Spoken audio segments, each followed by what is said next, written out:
Assalamualaikum warahmatullahi wabarakatuh. Di sini saya Muhammad Faisal Nur Sayyid, NPM 18081010104, melakukan presentasian dari tugas UTS dari audit sistem dan sistem informasi, yaitu presentasikan salah satu PPT dari Bapak Faisal Mutakin. Di sini saya menggunakan PPT pertemuan kedua, yaitu audit sistem dan teknologi informasi.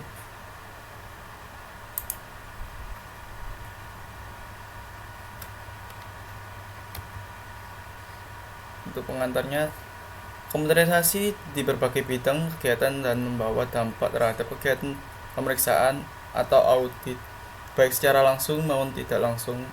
Perubahan secara pembukaan dari manual menjadi komputerisasi menyebabkan perubahan seperti dokumentasi dari bentuk kertas menjadi non-visual. 2. Sebagian besar data yang akan dianalisa tersimpan dalam file berupa disket, pita magnetik, atau tipe flash disk. 3. Cara pemeriksaan secara tradisional atau manual memerlukan banyak waktu dan tenaga. Sebaliknya, pemeriksaan dengan cara komputerisasi lebih efisien. 4. Bagi auditor sendiri, bila tidak memahami masalah komputer, maka dapat menyebabkan hasil audit tidak optimal.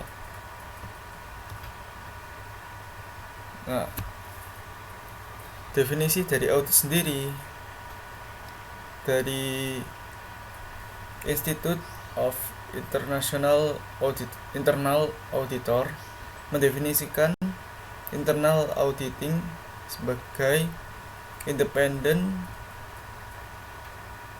operational function established with an organization to examine and evaluate its activities as service to organization, atau sebagai fungsi penilaian independen yang diterapkan dalam suatu organisasi untuk memeriksa dan mengevaluasi kegiatan sebagai layanan kepada organisasi tersebut. Definisi dari audit sistem informasi sendiri itu adalah proses pengumpulan dan pengevaluasian data fakta untuk memutuskan apakah sistem komputer yang merupakan aset dari perusahaan terlindungi, terintegritas data terpelihara, dan sesuai dengan tujuan organisasi. Audit sistem informasi ini merupakan upaya menilai apakah proses IT sudah dilakukan dengan baik dan setujuan dengan organisasi tersebut.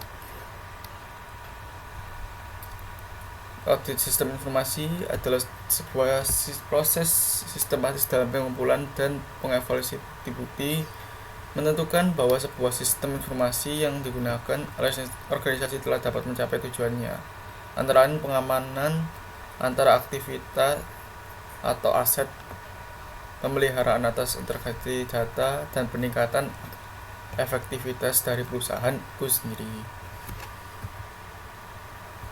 Definisi audit sistem informasi menurut Ron Wober pada tahun 1999 yaitu merupakan proses pengumpulan dan penilaian bukti-bukti untuk menentukan apakah sistem komputer dapat melindungi aset, memelihara integritas data, dapat mendorong pencapaian tujuan organisasi secara efektif, seiring menjamin penggunaan sumber daya secara efisien.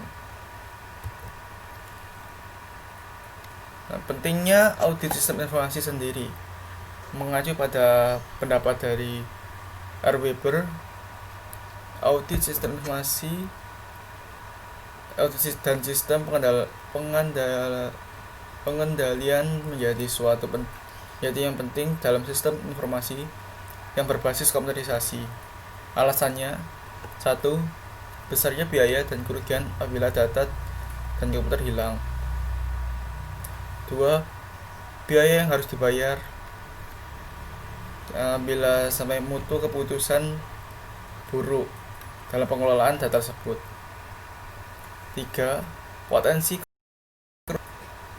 jika terjadi kesalahan atau penyalahgunaan komputer. 4. Nilai investasi yang tinggi dan pengadaan maupun perawatan mesin berupa hardware atau maupun software. Nilai atau biaya yang tinggi yang dikeluarkan untuk pendidikan personil dalam organisasi tersebut. 6. Biaya yang tinggi bila terjadi komputer error. 7. Perlunya terjaga privasi mengingat komputer tersedia data rahasia. 8. Agar perkembangan dan pertumbuhan komputerisasi dapat terkendali atau control evolution of computer usage. Tujuan dari audit sistem informasi tersebut ada 4, yaitu 1. Melindungi dan mengamankan aset organisasi sehingga aset terjaga. 2. Menjaga integritas data agar datanya tetap bernilai benar dan dapat dipertanggungjawabkan kebenarannya. 3. Menjaga efektivitas sistem terjaga sehingga tidak terjadi error. Dan 4. Penggunaan SDM secara efisien. Para personil dalam organisasi tersebut dianggap bagus. Kemudian melindungi dan atau pengamanan aset organisasi. Nah, aset yang dilindungi merupakan aset yang berhubungan dengan instalasi sistem informasi seperti 1. Perangkat keras atau hardware. 2. Perangkat lunak software. 3. Manusia people atau brandware. 4. Data dokumentasi dari sistem. Dan 5. Peralatan pendukung yang digunakan oleh organisasi tersebut.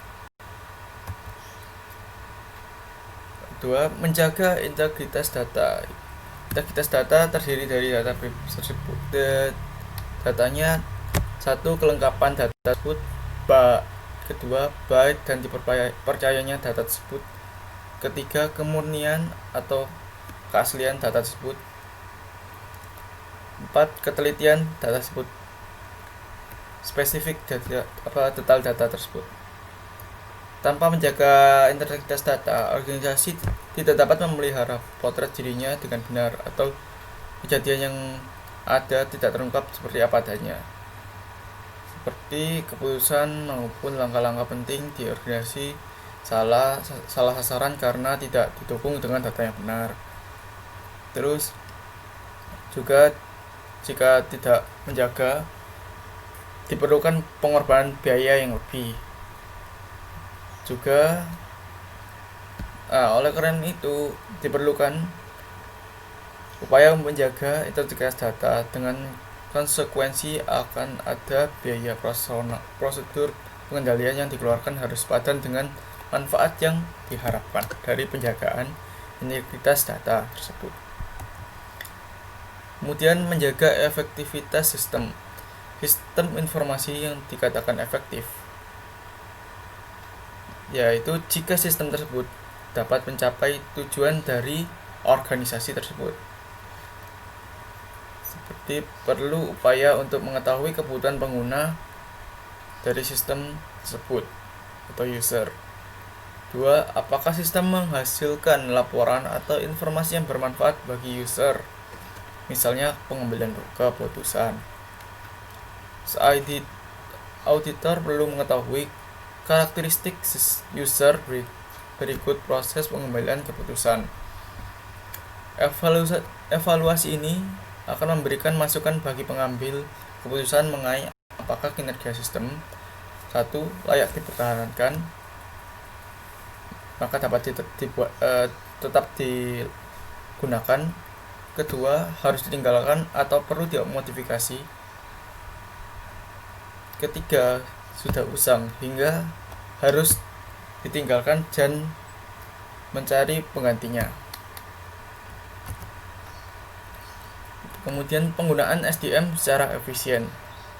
Efisien ini jika SDM yang digunakan menggunakan sumber daya seminimal mungkin sehingga menghasilkan output yang dibutuhkan. Pada kenyataan, sistem informasi digunakan sebagai sumber daya seperti mesin, sehingga kelengkapan perangkat lunak, sarana komunikasi, tenaga kerja yang mengoperasikan tersebut harus berkompetensi untuk memberdayakan sumber daya yang ada tersebut.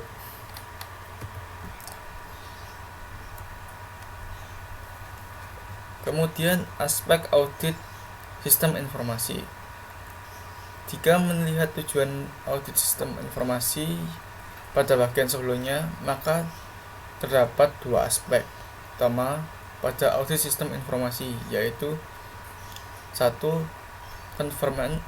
Conformance atau kesesuaian, 2. Performance atau kinerja.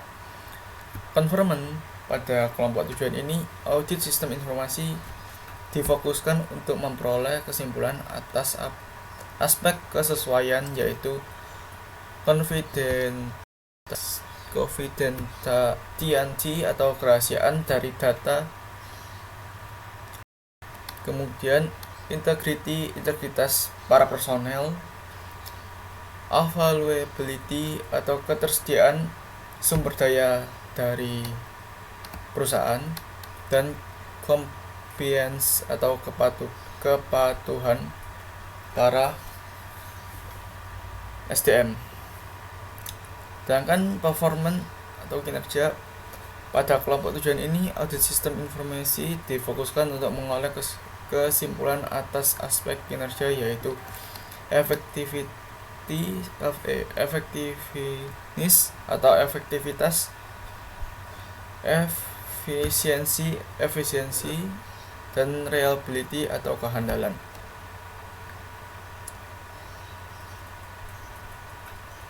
Audit SI dimasukkan untuk memberikan informasi pada manajemen puncak agar manajemen mempunyai penilaian yang jelas terhadap sistem informasi yang diimplementasikan pada organisasi tersebut.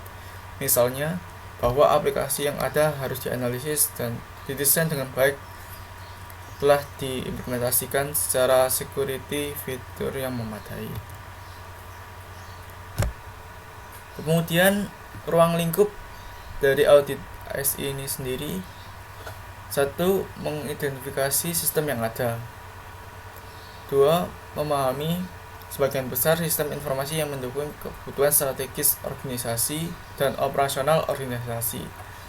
3. Mengetahui bidang atau area mana, fungsi kegiatan atau proses bisnis yang didukung oleh sistem informasi. 4. Menganalisa tingkat pentingnya data atau informasi yang dihasilkan oleh sistem dalam rangka mendukung kebutuhan para pemakai di organisasi tersebut. 5. Mengetahui keterkaitan antara data, sistem pengolahan, dan transfer informasi. 6. Mengidentifikasi apakah ada kesenjangan atau gap dari sistem dan dengan kebutuhan. Dan 7. Membuat peta atau map yang arus informasi yang ada. Metodologi audit SI. Dalam pelaksanaannya, auditor teknologi informasi mengumpulkan bukti-bukti yang memadai melalui berbagai teknik, dari survei, wawancara, observasi, dan review dokumentasi. Satu hal yang unik yaitu bukti audit yang diambil oleh auditor biasanya mencakup pula bukti elektronik.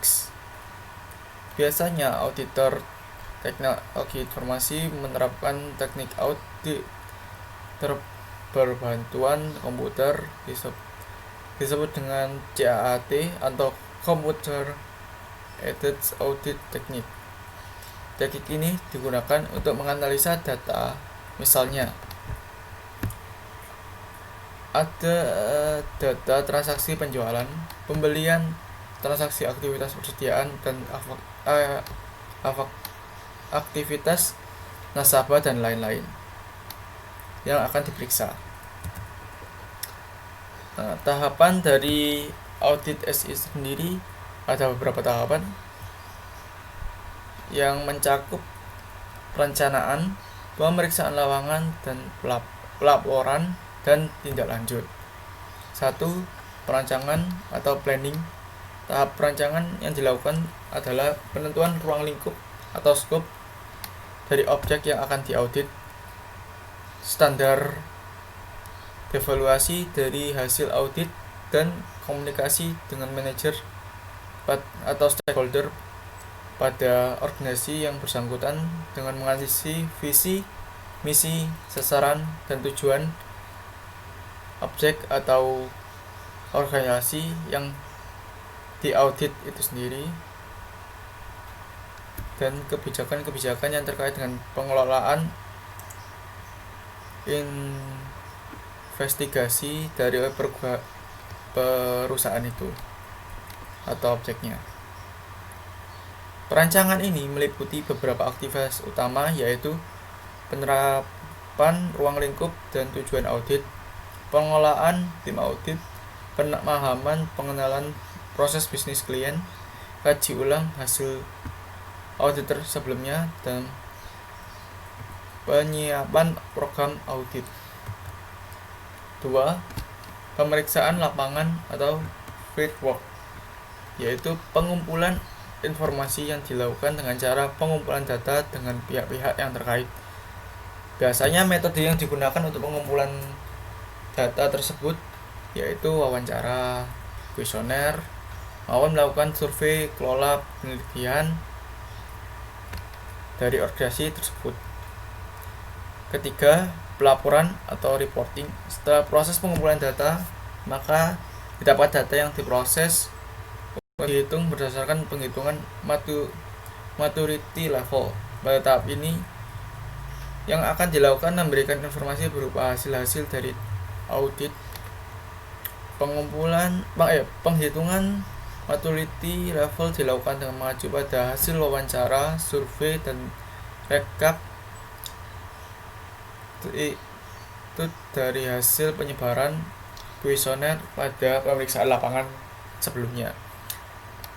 Berdasarkan hasil maturity level tadi yang mencerminkan kinerja saat ini atau current maturity level dan kinerja standar atau ideal yang diharapkan, akan menjadi acuan untuk selanjutnya dilakukan analisis kesenjangan atau gap.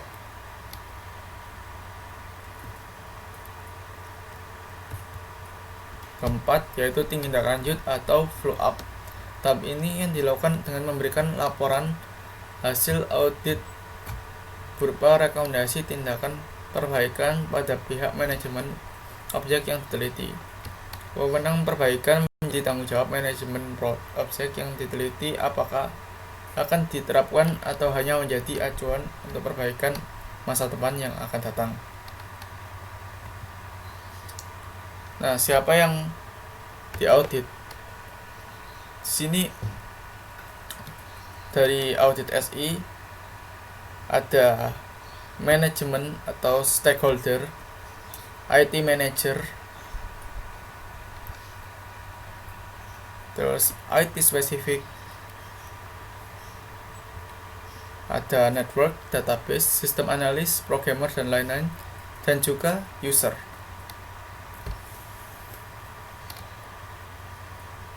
Nah, tugas auditor SI itu sendiri yaitu memastikan sisi penerapan teknologi informasi milik kotor yang diperlukan, memastikan kontrol tersebut diterapkan dengan baik sesuai yang diharapkan atau sama dengan tujuan. yang harus dilakukan, yang dilakukan oleh auditor SI itu terdiri dari persiapan, preview dokumen, persiapan kegiatan on-site audit, melakukan kegiatan on-site audit, persiapan dan persetujuan dan distribusi laporan audit, follow up dari audit tersebut. Output dari kegiatan audit oleh auditor yaitu berisi ruang lingkup auditnya, metodologi dari audit tersebut, temuan-temuan di lapangan oleh para auditor, juga ketidaksesuaian antara laporan dari stakeholder juga dengan lapangan. Jadi itu terdiri dari sifat ketidaksesuaian, bukti-bukti pendukung, syarat yang tidak dipenuhi, lokasi, kemudian tingkat ketidaksesuaian. Juga kesimpulan. Nah, kesimpulan ini berisi tingkat kesesuaian dengan kriteria audit, efektivitas implementasi, pemeliharaan dan pengembangan sistem manajemen, dan rekomendasi oleh auditor kepada perusahaan yang diaudit.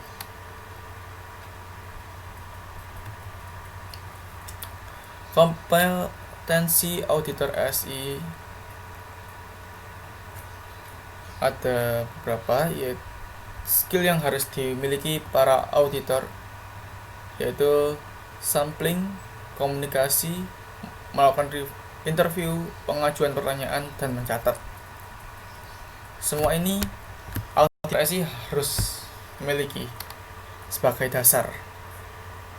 Dengan generic knowledge atau pengetahuan umum yang mengenai prinsip-prinsip audit, prosedur dan teknik, sistem manajemen, dan dokumen-dokumen referensi organisasi, peraturan yang berlaku itu sudah diketahui oleh auditor itu sendiri. Juga specific knowledge seperti background dari auditor atau bisnis yang biasa diaudit, specific technical skill yang dimiliki, pengalaman auditor dalam audit sistem manajemen, juga pengetahuan auditor dalam perundang-undangan sebagai spesifik kompetensi dari auditor itu sendiri. Prinsip seorang auditor SI. Nah, auditor SI harus berprinsip pada 5 prinsip, yaitu ethical conduct, berdasarkan profesionalisme atau kejujuran, integritas, kerahasiaan, dan kebijakan, sehingga hasil dari audit tersebut dapat terjaga kerahasiaannya. Kemudian kedua, fair presentation atau kewajiban melaporkan secara jujur dan akurat pada perusahaan yang diaudit oleh auditor tersebut. Ketiga, itu professional care atau implementasi dari kesungguhan dan pertimbangan yang diberikan. Jadi auditor setelah melakukan audit memberikan rekomendasi itu sesuai dari data-data yang didapatkan dengan pertimbangan-pertimbangan yang sudah dia pertimbangkan. Keempat, independence atau kebebasan, tidak ada sokok menyogok atau apapun yang mempengaruhi dari keputusan tersebut, dari keputusan audit para auditor. Kemudian yang kelima ada evidence based approach pendekatan berdasarkan fakta, yaitu auditor itu sendiri masih berdasarkan fakta dalam pelaporan dan pengambilan keputusan. Ya, sekian presentasi dari saya, Muhammad Faisal Nur Syed, NPM 18081010104,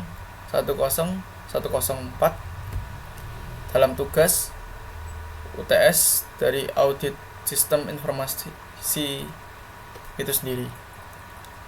Wassalamualaikum warahmatullahi wabarakatuh.